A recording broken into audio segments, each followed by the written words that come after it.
வணக்கம். முட்டை பற்றி முழுமையான தகவல் மிஸ் பண்ணிடாதீங்க.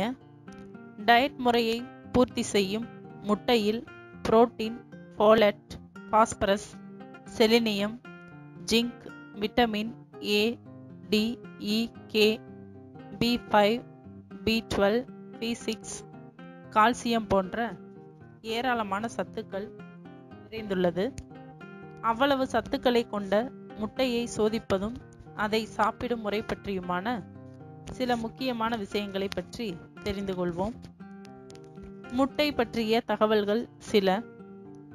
முட்டையை வாங்கும் போது அது சுத்தமாக வெள்ளையாக உள்ளதா என்று பார்த்து வாங்க வேண்டும். ஏனெனில் பழுப்பு நிறத்தில் இருந்தால் அது பழைய முட்டை என்று அர்த்தம்.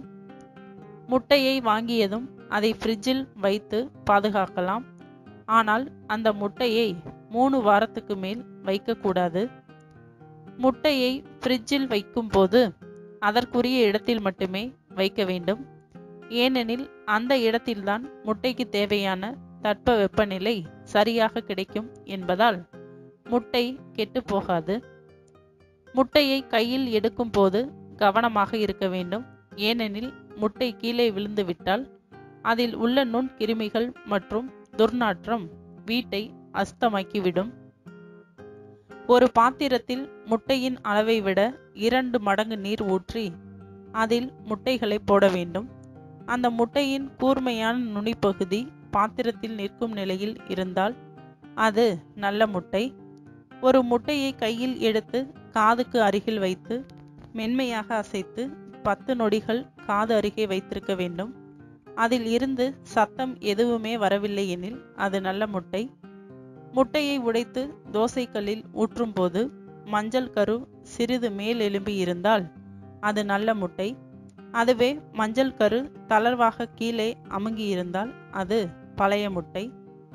முட்டையில் சால்மோனெல்லா என்ற கிருமி இருக்கும் என்பதால் முட்டையை எப்போதும் பச்சையாக சாப்பிடக்கூடாது.